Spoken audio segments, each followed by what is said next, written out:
Y como primer tema en la parte de patología clínica, lo que nos corresponde en esta clase es exámenes de laboratorio del proceso inflamatorio e infeccioso. Entonces, muchas veces ustedes como médicos se van a enfrentar en un dilema. Este paciente tiene un problema inflamatorio que puede ser a consecuencia de múltiples enfermedades, como puede ser enfermedades reumatológicas, un paciente postquirúrgico, un paciente con cáncer, o está enfrentando un problema infeccioso. Por ejemplo, yo tengo un paciente que ha sido sometido a una cirugía. Es normal que a consecuencia de la cirugía el paciente tenga algunos marcadores inflamatorios elevados. Pero si yo estoy sospechando de una complicación infecciosa, ¿cómo puedo ayudarme del laboratorio para hacer un diagnóstico? Cuando ustedes llevaban, van a llevar semiología, van a decir de que la anamnesis y el examen físico te van a ayudar a dar el diagnóstico en el 90% de los casos. Pero eso en la actualidad ya no es correcto. Te puede ayudar a orientar una hipótesis diagnóstica, quizás a un síndrome, pero muchas de las enfermedades actuales requieren una confirmación diagnóstica. Y trabajar bajo esa duda te puede poner en problemas. ¿Bien? Entonces, si tú no logras identificar una infección en un paciente que ya tiene de por sí un fenómeno inflamatorio, te puede llevar a problemas. Te puede llevar a problemas médicos legales. O puede llevar a peor, que el paciente se complique y empiece. Entonces, es muy importante que ustedes como médicos sepan identificar y reconocer cuando están frente a una infección. Y, lamentablemente, tengo que decirles que no hay un marcador infeccioso que nos ayude a eso, al 100%. Entonces, como todo en la medicina, todo se basa en probabilidades. ¿Bien? Todas las probabilidades. Hasta los esquemas terapéuticos. Cuando yo doy un tratamiento, digo, con este esquema puedo curar al 90% de los casos con este diagnóstico. ¿Qué quiere decir? Que hay un 10% de pacientes que van a fracasar, incluso dándole un mejor esquema. Y así se puede la medicina. Lamentablemente, no somos una ciencia exacta, como es la física, como la química, etc. La medicina es probabilidades, es estadística. ¿Okay? Entonces, está de ti en seleccionar las mejores opciones para obtener mejores resultados en tus pacientes. Miren este número, 48.9 millones. 48.9 millones de personas tienen diagnóstico de sepsis cada año. ¿Alguien sabe qué es sepsis?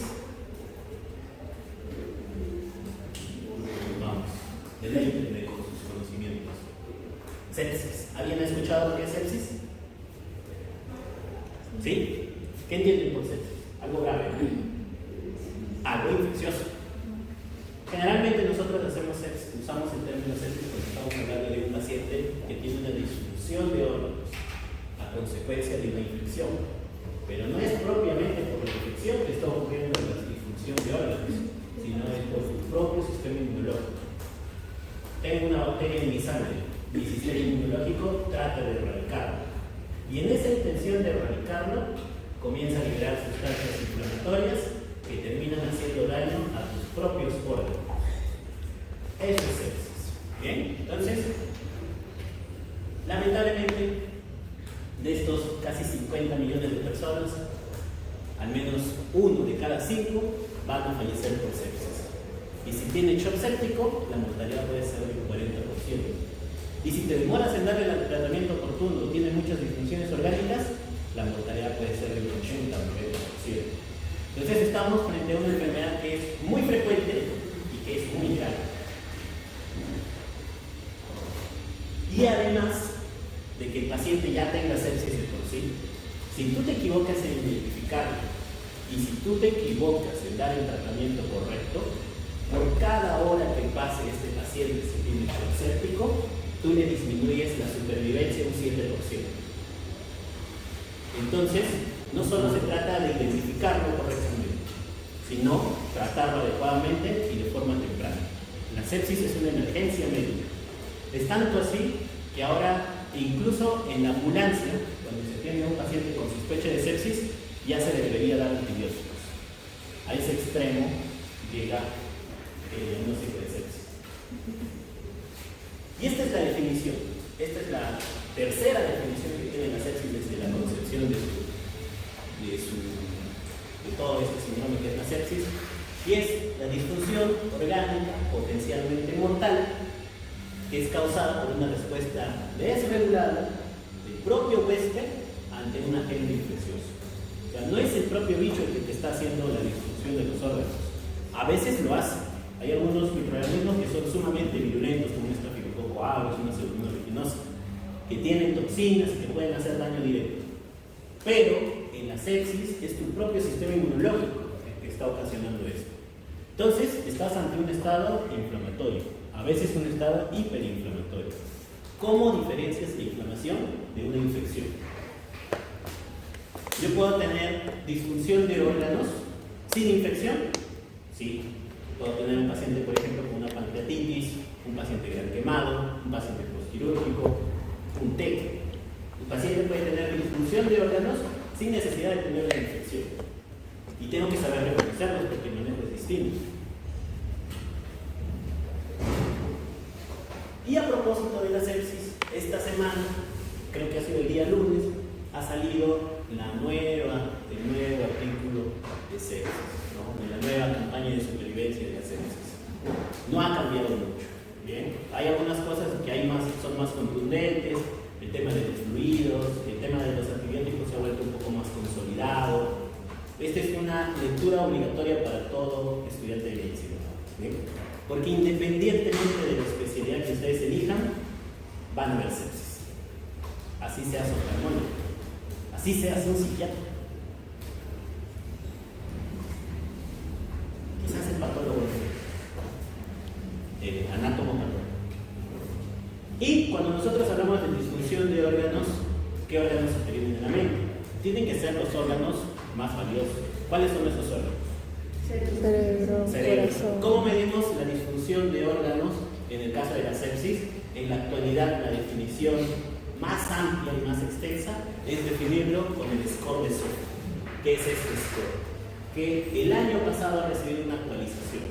Por eso es de que este cuadrito quizás se ve diferente en otras bibliografías que era la anterior definición. SOFA se ha actualizado. Los órganos son los mismos. Tenemos 6 sistemas orgánicos para definir las disfunciones de los órganos. En el caso del cerebro, vamos a utilizar la escala de Coma de Glasgow. Quizás todavía no la han escuchado, pero es una escala clínica que te evalúa la respuesta motora, la respuesta verbal, la respuesta ocular. Entonces, con esta escala clínica, diagnosticamos disfunción cerebral. Tenemos la disfunción respiratoria, para lo cual nosotros lo vamos a medir con unos análisis que son los análisis de gases arteriales. En el análisis de gases arteriales lo que nosotros vamos a cuantificar es la presión arterial de oxígeno. Y de acuerdo a eso tú calculas tu PAFI, que es una fracción entre la presión arterial de oxígeno y la fracción inspiratoria de oxígeno. ¿Cuánto es la fracción inspiratoria de oxígeno en el ambiente? 0.21. 0.21. ¿Y cuánto debería ser tu presión arterial de oxígeno si no estás enfermo? Más de 80. ¿Okay? Entonces, si tú divides eso, por lo general siempre vas a tener un PAFI más de 400. Eso es lo normal. Si comienzas a tener menos de 300, menos de 200, menos de 150, menos de 75, ya estás en problemas. Generalmente, para que esto ocurra, tú tienes una saturación de oxígeno menor de 90%. ¿Cómo medimos la disfunción cardiovascular? Con la presión arterial media, que eso no necesitas ningún examen de laboratorio. Para la disfunción hepática, lo que vamos a medir son las bilirrubinas. Eso sí es un análisis de laboratorio. Medimos bilirrubina total. ¿Bien? Entonces, siempre tener en cuenta eso. Y para el tema del riñón, la creatinina. ¿Bien? Entonces, un aumento de la creatinina, un aumento de la bilirrubina, una disminución de las plaquetas para el tema de la disfunción hematológica o una disminución de tu presión arterial de oxígeno me van a hacer sospechar que estás ante un paciente con sepsis. De esta manera nosotros evaluamos las disfunciones de los órganos. ¿Bien? Y cuando hablamos de la respuesta inmunológica que ocurre frente a un agente infeccioso, generalmente todo es consecuencia de eso. Inflamación. ¿Okay? Entonces, independientemente del microorganismo que tengas, la mayoría de ellos, principalmente las bacterias extracitoplasmáticas, bacterias extracelulares, no las intracelulares, te van a llevar a una respuesta con activación de macrófagos, con liberación de interleucina 1, interleucina 6 y TNF-A. ¿Les parecen familiares estas citocinas? Casi siempre las ven implicadas en lo que es inflamación. Celulitis son las mismas, fiebre son las mismas, el dolor son las mismas. Entonces estas son las citocinas inflamatorias. ¿Qué más pueden ocasionar estas citocinas? Hacen una activación de secuencia para que también haya un proceso de activación de la coagulación. Esta activación de la coagulación, ¿qué es lo que va a hacer? Va a consumir plaquetas, va a consumir fibrinógeno y se puede producir un taponamiento de los vasos pequeños. Y eso es una enfermedad que se llama coagulación intravascular diseminada. Entonces van a ver un paciente que tiene petequias, equimosis, en la piel está catastrófica. ¿Cómo lo diagnosticamos? Disminución de plaquetas, consumo de fibrinógeno, aumento del dímero, coagulación intravascular diseminada. ¿Qué más ocasiona toda esta respuesta inflamatoria? Daño endotelial. Y esto es lo que daña los órganos, asociado con la coagulación. Esto es lo que daña los órganos, el daño endotelial. Daño endotelial pulmonar, daño endotelial renal, y así sucesivamente. Y como respuesta ya casi final, es una caída de la resistencia vascular, que se va a manifestar con vasodilatación, que se va a manifestar clínicamente con shock. ¿Bien? Entonces, cuando ya tú tienes a un paciente que tiene shock en el contexto de una sepsis, tú vas a sospechar de un shock séptico, siempre y cuando no haya una adecuada respuesta a la fluidoterapia y cuando el lactato esté mayor de 2. Entonces, se dan cuenta cómo la ayuda diagnóstica nos hace hacer el diagnóstico correcto y lo necesitamos al laboratorio. O sea, para hacer el diagnóstico de sepsis ya no basta solo la clínica. Lo puedes sospechar, pero para estandarizar a tu paciente vas a necesitar un ABA, un hemograma completo, creatinina, dosaje de bilirrubinas, probablemente fibrinógeno, dímero D, etcétera, etcétera, ¿no? Entonces necesitamos análisis laboratorios para poder hacer un adecuado diagnóstico de estos pacientes. Y anteriormente la definición de la sepsis era con un término que se llamaba el CIRS, que es la respuesta inflamatoria sistémica. ¿Alguien ha escuchado del CIRS? El CIRS generalmente se define, hasta ahora lo usamos, como cuando tienes dos o más de los siguientes: taquicardia, bradicardia, taquipnia o disminución del CO2, que cuando tú hiperventilas, ¿qué haces? Eliminas CO2. Cuando tienes leucocitosis mayor de 12.000 o menor de 4.000, leucopenia, y cuando tienes fiebre o hipotermia, ¿no? Si tienes dos de estos, además de la taquipnia,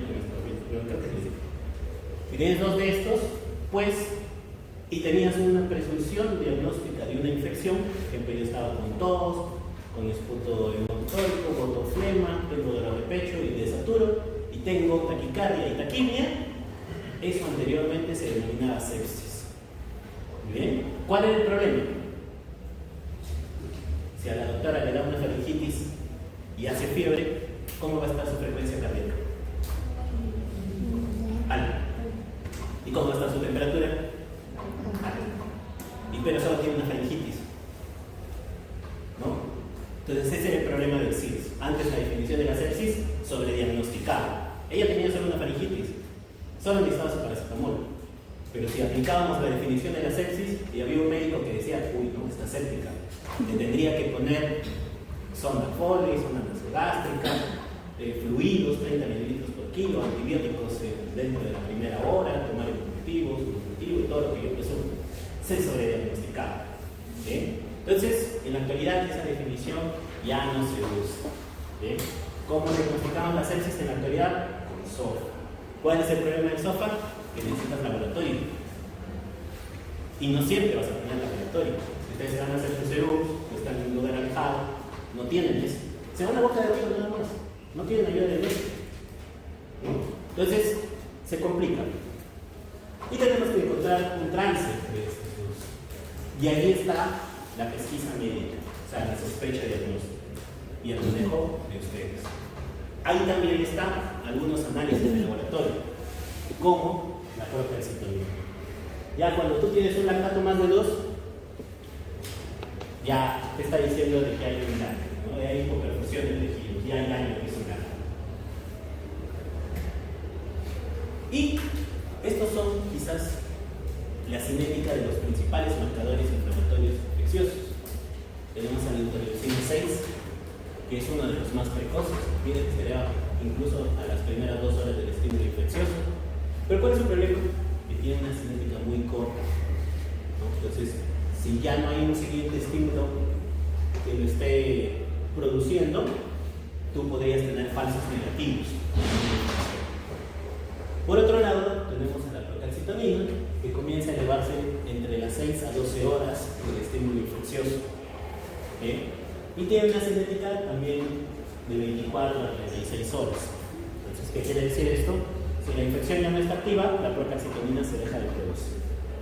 Y por otro lado tenemos la proteína C reactiva, que es ampliamente más usado, casi está disponible en todos los hospitales, pero tiene una cinética un poquito más lenta, ¿no? Tiene su pico, comienza a elevarse hacia las 24 horas, tiene su pico a las 36-30 horas, pero demora en recuperarse. Entonces, de acuerdo a esta cinética, yo puedo plantear el seguimiento de los pacientes. Por ejemplo, esto me va a ayudar.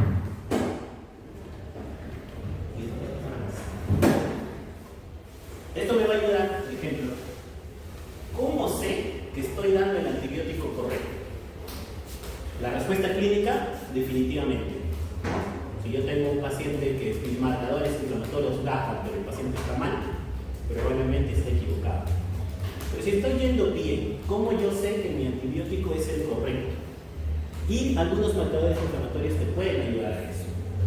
El caso de la procalcitonina te ayuda, ¿no? Entonces yo veo de que le estoy dando el antibiótico correcto y observo de que comienza a caer la procalcitonina un 80% del inicial, y ya tengo que este paciente está yendo bien, ¿no? Por el contrario, la proteína C reactiva, como su cinética es más lenta, yo no la puedo usar para un seguimiento tan fino, pero sí te puede ayudar la curva, ¿no? O sea, que esté en 20, que esté en 15, que esté en 10, porque su valor normal es 0.6, ¿no? Entonces, que vaya disminuyendo te orienta a que estás yendo bien, ¿bien? Pero así esté alto, no puedes decir de que, uy, no, tengo que darle antibióticos hasta que esto se normalice. Eso no va a pasar, eso va a demorar una semana o a veces 2 semanas incluso. Entonces, no te ayuda mucho en ese aspecto. Entonces, dentro de estos reactantes de fase aguda, los reactantes clásicos inflamatorios, ustedes en los hospitales van a encontrar a la proteína C reactiva, a la velocidad de sedimentación globular y a la ferritina. Quizás el más importante de estos inflamatorios es la proteína C reactiva. Tiene una sensibilidad moderada de 74% y una especificidad también ahí de 65%. La velocidad de sedimentación globular es el más sensible de todos, pero tiene una especificidad muy baja, se eleva con todo. Solo por ser mujer, tú ya tienes más velocidad de sedimentación que los hombres, ¿no? Las mujeres 20, los hombres 10. Si estás menstruando, se eleva. Si estás con fiebre, se eleva. Si tienes cáncer, si tienes enfermedad inmunológica, si estás posoperado, se eleva. Entonces, no nos permite tomar decisiones. Pero sí, si estás sospechando una infección, que la BCG esté baja, como que eso te lo aleja bastante, ¿no? Entonces, puedes usar su sensibilidad a su favor, pero su especificidad es lo que le puede importar. Y la ferritina también es un marcador inflamatorio clásico, ¿no? Generalmente tú podrías sospechar de un proceso infeccioso cuando se eleva más de 4.000. Tú presumes de un fenómeno infeccioso de la proteína C reactiva cuando se eleva más de 10 veces su valor normal. Entonces, si su valor normal es 0.6, si está en 6 o más, ya podría ser algo infeccioso bacteriano. Bien, porque estos marcadores inflamatorios son para distinguir enfermedades bacterianas. Pero quizás el rey de todos estos marcadores hasta la fecha es la procalcitonina, y es la que tiene más estudios en realidad. La procalcitonina es un precursor de la calcitonina. ¿Dónde se produce la calcitonina? En la tiroides, ¿no? Se produce en la célula C, ¿no? De la tiroides. Pero cuando hay un estímulo infeccioso con liberación de interleucina 1 y interleucina 6, hace de que esta procalcitonina no solo se produzca en la tiroides, sino que comience a producirse en todos los tejidos del cuerpo, principalmente en los pulmones. Bien, entonces, cuando hay un fenómeno infeccioso bacteriano, tú podrías tener una elevación de la procalcitonina. Su valor normal es menor de 0.1. Comenzamos a sospechar una infección bacteriana cuando es mayor de 0.25, pero su punto de corte de positividad es 0.5. ¿Bien? Entonces, si tú tienes a un paciente que todavía no está tan mal, pero que ya lo encuentras con 0.3 de procalcitonina, atento a ese paciente. ¿Bien? Puede que esté empezando un fenómeno infeccioso grave. Y si lo encuentras en más de 2, ya te está diciendo que esto es una bacteria. Ya, es una bacteria. Hay algunos pacientes que tú vas a encontrar en más de 100, no es un paciente que tiene una bacteria toda. Entonces, el nivel de procalcitonina sí te va a ayudar a hacer el diagnóstico o a diferenciar algunas infecciones bacterianas y su nivel de positividad también ayuda al pronóstico, ¿no? Valores más altos te sugieren infecciones bacterianas más serias o incluso sepsis. En la campaña de supervivencia del 2016, que fue la anterior guía antes de la que ha salido esta semana, en la actual guía también reafirma estos conceptos de que la procalcitonina se puede usar para respaldar el acortamiento de la duración de los antibióticos.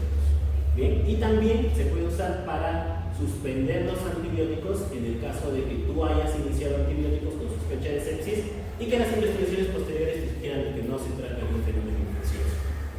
Y eso se respalda en múltiples estudios. Como les había dicho, la procalcitonina quizás es una de las más estudiadas y más contundentes nivel de evidencia que tenemos.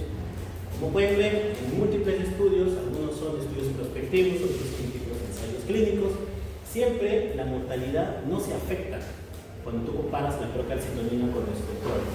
Miren, 3.2 versus 3.4, 11 versus 13, 4.9 versus 8, ustedes están viendo una disminución casi del 50%, 0.5, 5, 4.8, 16. Entonces, vemos de que a pesar de que tú le suspendes los antibióticos con un análisis de laboratorio, no logras observar un mayor impacto en la mortalidad de los pacientes.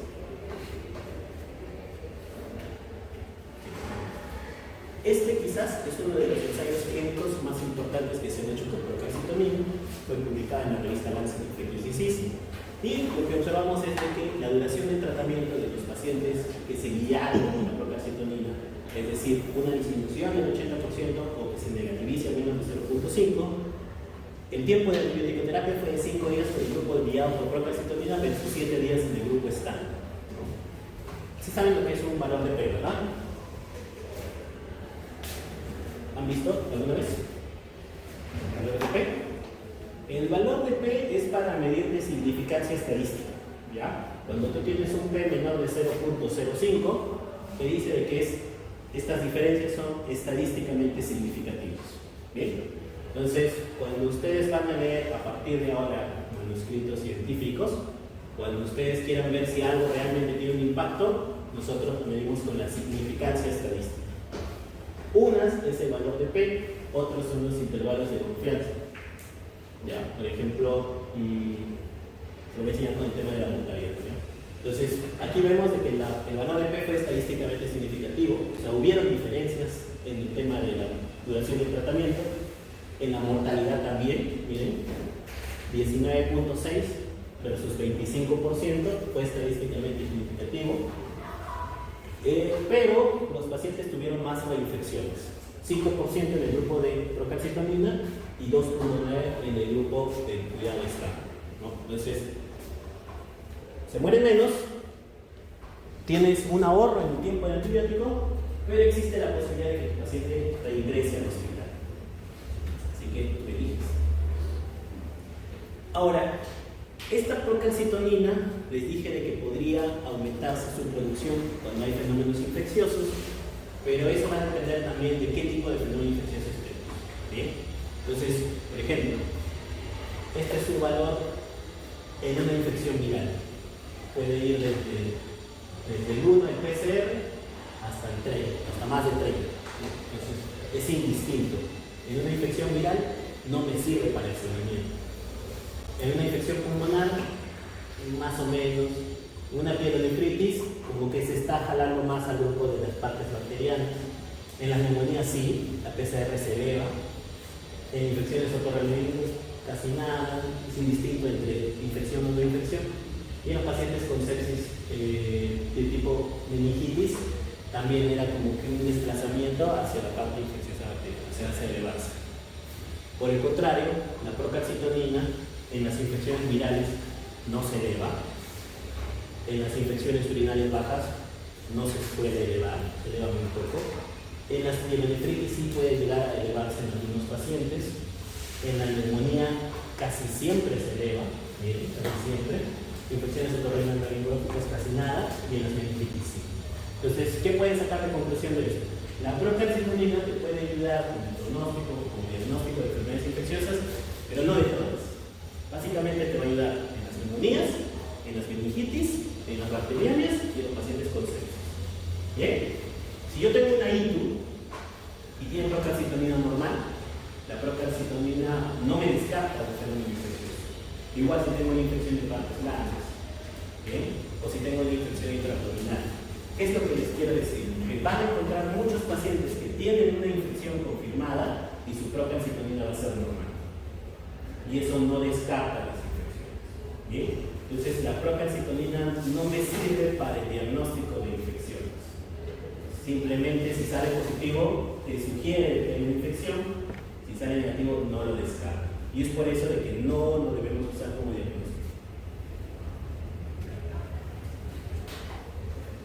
Y esto es lo que les mencionaba con el tema de la evaluación del tratamiento, 1.22 veces. Este es un hazard ratio. ¿Alguien ha escuchado lo que es un hazard ratio? Un riesgo relativo, un odds ratio. ¿Alguien le suena? Más o menos se entiendan por riesgo relativo o hazard ratio las veces. ¿Bien? Si es que es mayor de 1 y los intervalos de confianza pasan el 1, por ejemplo es de 1.07 a 1.49 con un P estadísticamente significativo, lo que te está diciendo es de que este es un factor que aumenta. ¿Bien? Si es que es menor de 1 y eso no pasa del 0 a los intervalos de confianza, es un factor protector, o sea que previene. En este caso, lo que están viendo es de que el paciente que recibió antibióticos guiados por procalcitonina tenía más probabilidad de supervivencia, 1.26 veces. Lo que quiere decir un 26% más supervivencia cuando tu antibiótico era guiado por procalcitonina que por cuidado estándar. Entonces, en el paciente críticamente enfermo, la procalcitonina sí te trae beneficios en el seguimiento de los pacientes. ¿Cuándo podemos encontrar falsos positivos? Lamentablemente no es una prueba que sea la maravilla, ¿no? Entonces, tú algunos pacientes puedes encontrar cuando tienen rechazo de trasplante, cuando son quemados, neonatos, shock cardiogénico, clozapina, hemorragia subaracnoidea, en pacientes que tienen síndrome post-RCP, pacientes que tienen pancreatitis, politraumatismo, cirugía mayor, tumores neuroendocrinos, tiroides algunos, y por supuesto en la sepsis que van a elevar la procalcitonina. Pero quizás el más importante y el que menos se tiene en cuenta es la enfermedad renal. ¿Bien? Si tú tienes una enfermedad renal crónica, eso te va a elevar la procalcitonina. Si es que es una enfermedad renal crónica terminal, básicamente, por ejemplo, este es el valor normal de la procalcitonina en personas que no tienen enfermedad renal crónica. Yo tengo una enfermedad renal crónica en el estadio 1 o 4, yo puedo tener valores casi hasta de 1, sin tener infección. Y si tengo un estadio 5, ya más altas todavía. Entonces, en el paciente que tiene enfermedad renal crónica, la procalcitonina puede tener falsos positivos. ¿Cuándo lo consideramos positiva en estos pacientes? Cuando es mayor de 4.2. Entonces, un reporte de 4.2 sugeriría una infección bacteriana en un paciente que, por ejemplo, está en hemodiálisis. ¿Ya? ¿Qué otros marcadores inflamatorios infecciosos novedosos tenemos en la actualidad? La presepsina. ¿Saben lo que es un área bajo la curva? Todavía no llegan estadísticas, ¿no? Nosotros todo leemos así por si acaso, ¿no? O sea, ya ustedes tienen que aprender a leer la medicina de esta forma. O sea, todo es estadístico. Como les dije, la medicina es probabilidades. Entonces ustedes tienen que saber lo que es sensibilidad, lo que es especificidad, lo que es valor predictivo positivo, valor predictivo negativo, likelihood ratio positivo, negativo, áreas bajo las curvas, curvas ROC. Bien. Entiendan más o menos por área bajo la curva la mejor perpendicular de equilibrio entre sensibilidad y especificidad. Tiene un valor de 0 a 1. Mientras más cerca a 1 estés, más perfecta es tu prueba. Entonces, si tienes una UC de 0.8, es una buena prueba. Si es de 0.9 o más, es una excelente prueba.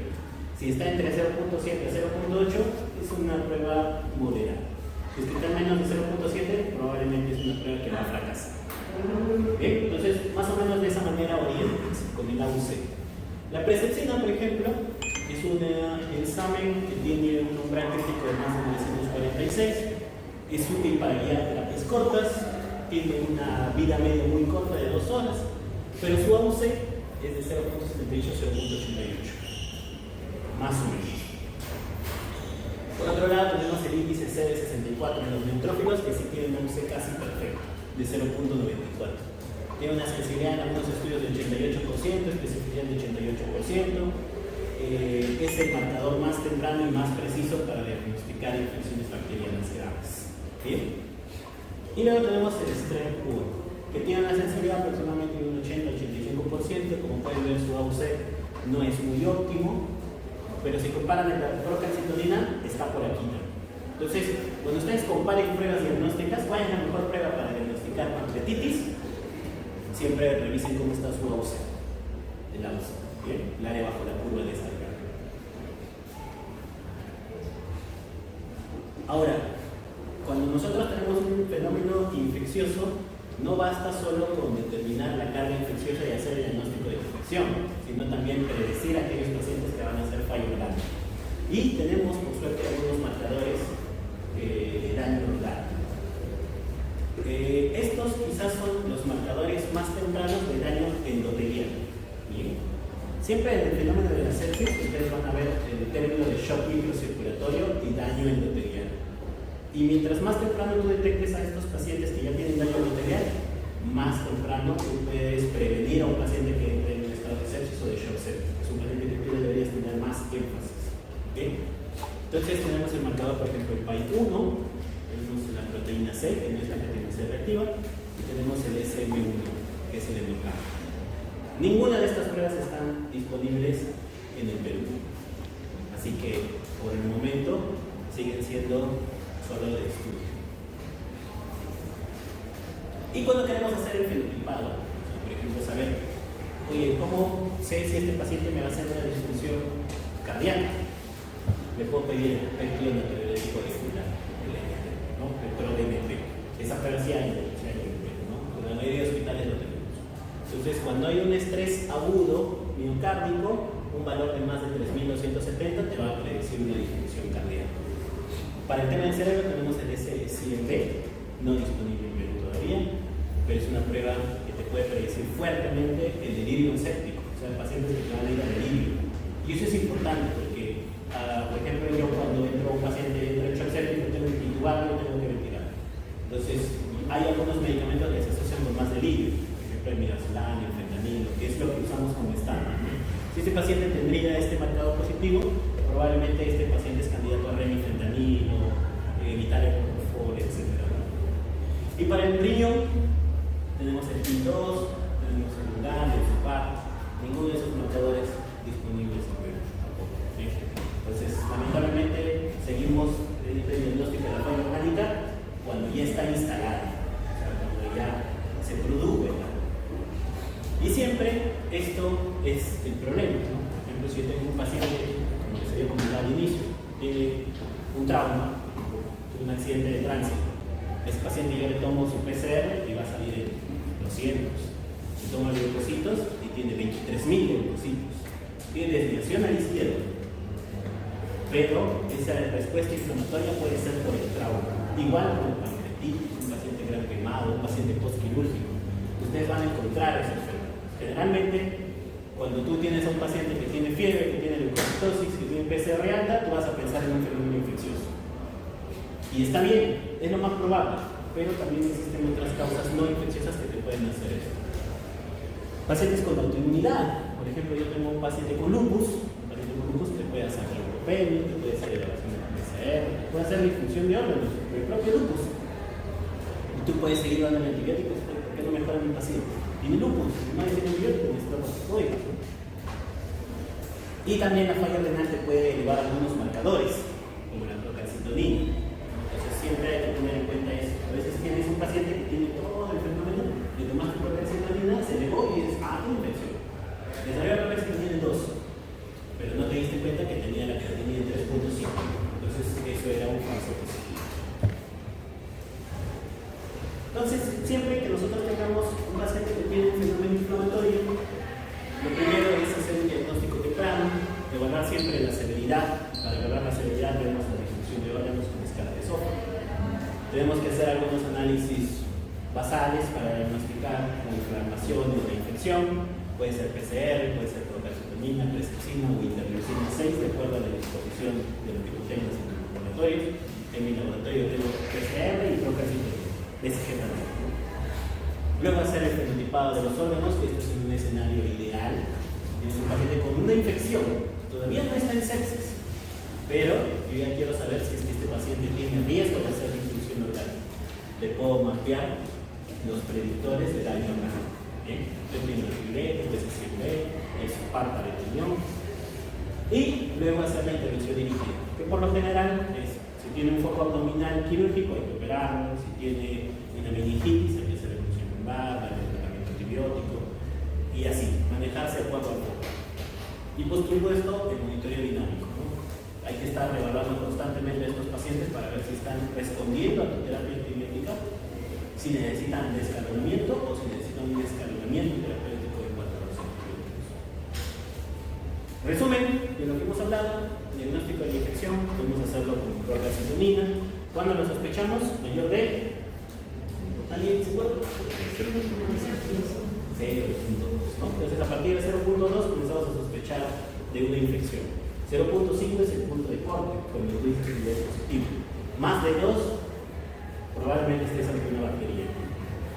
La presepsina, su punto de corte 946, el CD64 es el que tiene uno de los índices más elevados en su AUC.